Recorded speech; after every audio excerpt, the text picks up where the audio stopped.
You know, a little over a week ago, I had to go to a class on resilience, how to be more resilient, various other techniques. During the class, we talked about a lot of great stuff, like hunt the good stuff. And instead of dwelling on the negative, that's when you look for the good things that happen in your day or in your life. You just hunt the good stuff. During the class, we started talking about goal setting. And I started thinking about it. It just captivated me when we talked about goal setting. And I thought about, what if we all set a goal just to be a better Christian? Of course, this will mean a few things, trying to figure out, set a goal for being a better Christian, because we all leave here every week and say, I'm going to be a better Christian. But we don't really specify what we're going to do. We just leave here feeling good Sunday, and Monday rolls around, we're back to work, and the goal kind of takes a back seat to the amount of work that piles up in front of us, or whatever it is that happens on Mondays. Whether it be running the soup kitchen, or whatever it is everybody does, it kind of falls to the back seat a little bit sometimes. So this means defining, what is being a better Christian? And looking at goal setting itself, because goal setting can help us through this, I started thinking about. So why do we set goals? We set goals to answer, the answer is to deliberately energize or direct and sustain behavior to ensure progress. To deliberately set a goal and deliberately sustain progress. Already sounds like a good idea for us as Christians. We all have set goals, but how many of us have set goals to commit to doing God's work? Where that's our goal. We've all done it, but not so much specifically. Like I said, we leave every Sunday and we plan on being a better Christian. Sometimes it lasts for a few days. We say, I'm going to get up and read my devotional every morning, or I'm going to read the Bible. I'm going to read from this part to this part. And well, about day 3, about Wednesday, hump day, usually starts to slip a little bit, or we go to bed that night and go, I forgot, but it's late, so I'm just going to go to bed. Hey, I'll do it tomorrow. I'll make up for it. I'll read 2 chapters tomorrow. Now, some people may think that they never set goals for themselves. A lot of people are like, I just don't do it because I know I won't stick with it. It's kind of like New Year's resolutions. Most of us are like, nope, not worth it anymore because I know I won't stick to it. But I mean, look at a simple goal. How many people use a GPS when they drive? Come on, somebody here. Yeah, use a GPS. You know that part on the GPS that says your arrival time? Who here thinks, he goes, I can beat that? I can beat that. You think it's going to take me an hour and a half to get there? I'll be there in an hour and 20. We all do it. It's a goal. Now, what if we took that mentality to being Christians? And we took that over and we said, you know what? My goal is to do this. Or this is what I should do. I can beat that. That's easy. No problem. So, we're setting a goal. But what we need to do is we need to define our goal.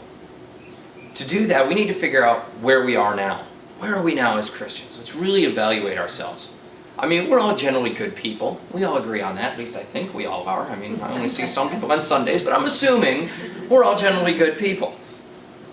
And that's a good start. But that doesn't make you a Christian. Being a good person isn't enough. As I read earlier, acts without faith just isn't enough. And faith without acts isn't enough. Do you have faith in Jesus as the Son of God? And He was sent to earth to live a sinless life, die for our sins, and be resurrected so that we may have eternity in heaven? Certainly, I think we all believe that. That makes you a Christian. But again, faith without works is nothing. So what else does the Bible say we have to do as Christians? Mark 16:15 says, and He said to them, go into all the world and proclaim the gospel to the whole creation. Are you a vocal proclaimer of the gospel? Are you knowledgeable of the Bible? Do you read it regularly? I mean, we can go into the world and say, we'll proclaim the gospel to everybody, but if we don't know the Bible, people will argue it with us, and they'll win because we're not knowledgeable. We just don't know. And if we don't have some of the answers, at least most of the answers, it's okay to say, I don't know occasionally, but if you don't have the answers, then we're not helping. 2 Timothy 2:15 says, do your best to present yourself to God as one approved, a worker who has no need to be ashamed, rightly handling the word of truth. Is there anything that you're ashamed of? Is there anything that you're ashamed of that you do? We all have those acts that we say, you know what, I'm not going to do that again. Sometimes we slip and we do it again.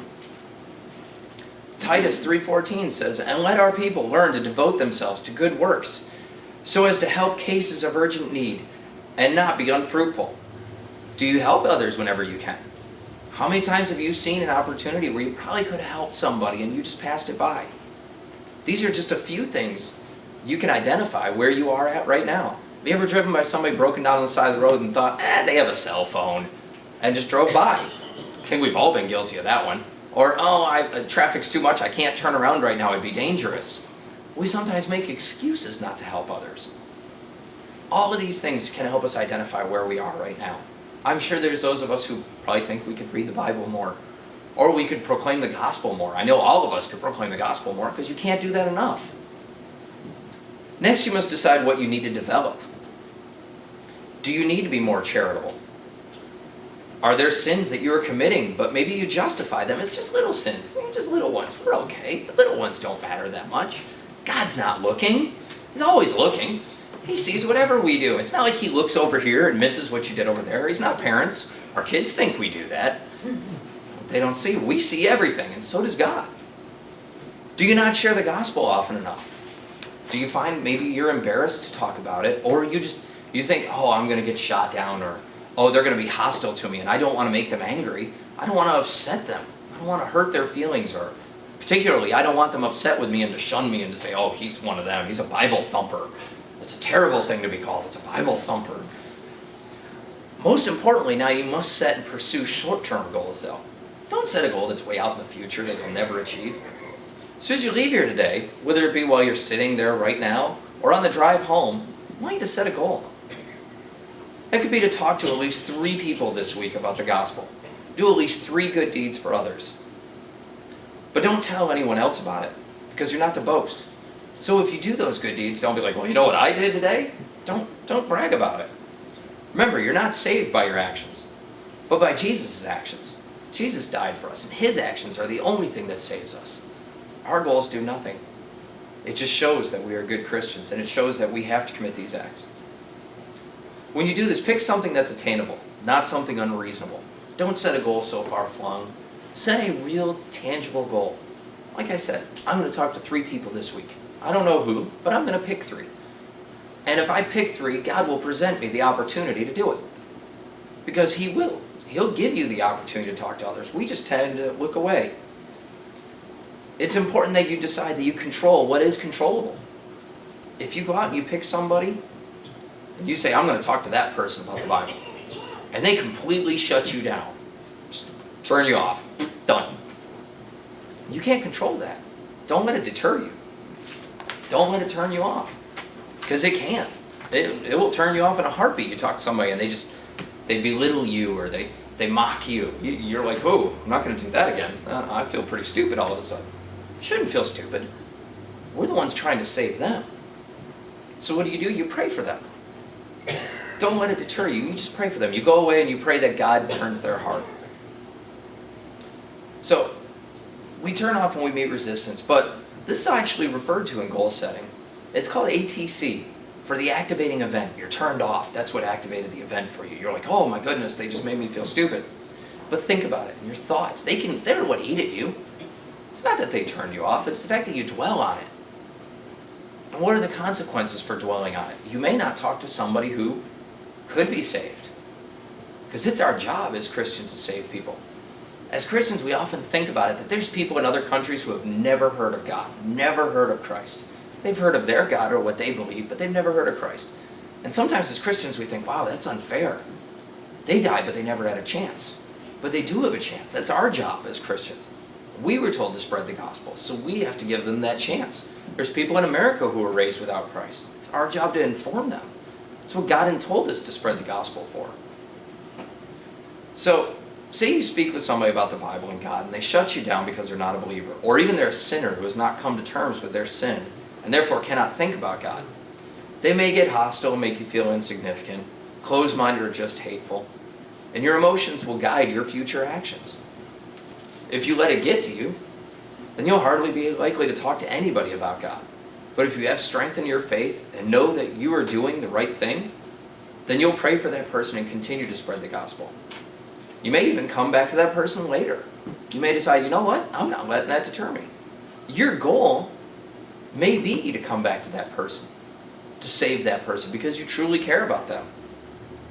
Or like I said, your goal may be to quit a particular sin. Sometimes we all have habits that we just don't agree with, and we realize they're sins. We know. We know we all have them, and we do them actively. Whether it be getting behind a car that's going way too slow and you just get angry, that car who cuts you off and your hand wants to do a certain gesture and you're like, no, don't do that. We've all run into those situations. You get angry, you flare up. It's a sin. Try to avoid it. Megan told me a story where she just let it go one day. Somebody going way too slow in front of her, and she's like, you know what? I'm not going to let this bother me. She did a little woo-saw. Let it go. Said a little prayer, you let it go. And you can make this decision. You have the strength of faith to decide if you can keep that goal. Next, setting a goal process is to commit yourself completely. So you have to set a very specific goal, and you have to be determined to accomplish it. One way that you can do this is find a partner in holding you to your goal. There's plenty of people here to pick from. When you pick that goal, you can tell that one person here, say, hey, this is my goal. Hold me to it. Find that person who's going to hold you to it. Don't find that person and be like, oh, it's okay, you didn't make it this week. No. Find that one person who's going to be like, hey, you didn't do it. Why not? What's your excuse? Not good enough. Try again. Find that one person. Isn't that what the TOPS group does? Yeah. Don't you do it? Don't you tell each other your goal? That's right. And then you have to report it each week, if I'm not mistaken? That's right. I'm flying off the cuff here because I've never been to one of the meetings. You want to join? I'll lead. But you keep encouraging each other to reach your fitness goal, don't you? Why wouldn't we do that with our Christian life? Set a goal and encourage each other. We do it every week when we come in here. But we come in, we chat, we have coffee, we talk about the week, we come in, we hear a good message, and we leave at the end of the day and we go home with our families. We feel good about ourselves. But we're not setting that goal that we need. So, how is that any different? What they do with TOPS. We need to do that with ourselves. So like I said, when you leave here today, pick someone else and tell them your goal. And arrange for that person to help hold you to that goal. Text them during the week. Call them. Have them call you. Whatever it takes.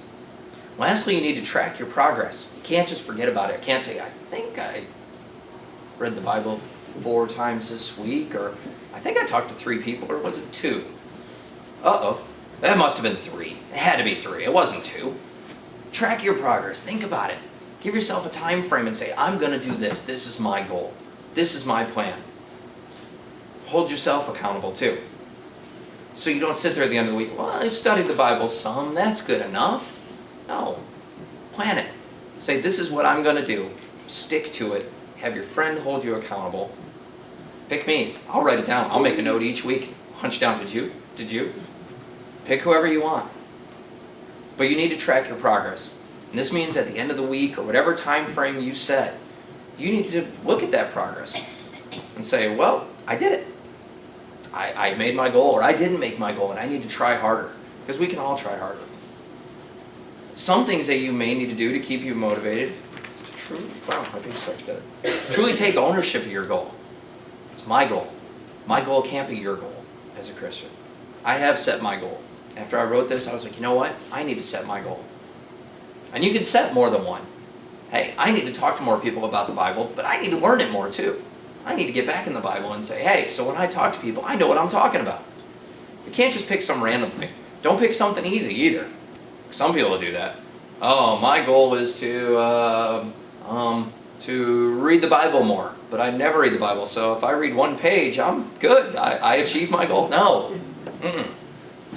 Pick something that's harder. Contrast the benefits of achieving your goal against whatever obstacles in your way. What is the benefit of achieving that goal? I spread the gospel to 3 people this week. Oh, I could have saved 3 people. I don't know what they'll do after I left, but I gave them the opportunity and the avenue to do it. I read the Bible. I educated myself this week. And then reflect upon it. Oh, I quit doing this. Whatever it was that I was doing wrong, I quit doing that with God's help. All of these have benefits. And this means you really have to understand the benefit of achieving the goal spiritually. It can't just be a physical goal. We're talking spiritually. We're talking Christianity. We're talking our belief. One little tip is to develop a power statement. Something that you can say to yourself over and over, especially when you face temptation. Because there's times when we're tempted, we got to really think about it. We're like, I really want to do that, but I know I shouldn't. But maybe I will. Think about what you're going to do. A common one is Philippians 4:13. I can do all things through Christ, through him who strengthens me. Or Joshua 1:9. Have I not commanded you? Be strong and courageous. Do not be frightened, and do not be dismayed, for the Lord your God is with you wherever you go. What's more powerful than that to make you achieve your goal? If you're talking to somebody who's an outspoken atheist and you say, I'm going to speak to that person, you have God behind you. Doesn't get any better than that. I don't care what you do. You got God behind you, you can do anything. There's so many options in the Bible, or even a quote from a religious leader that's inspired you. Think about that. Read up on it. Whatever it is, just make sure that it's something that brings you back in line with your goal. Another thing you need to do, though, is structure your environment to help remind you of the goal.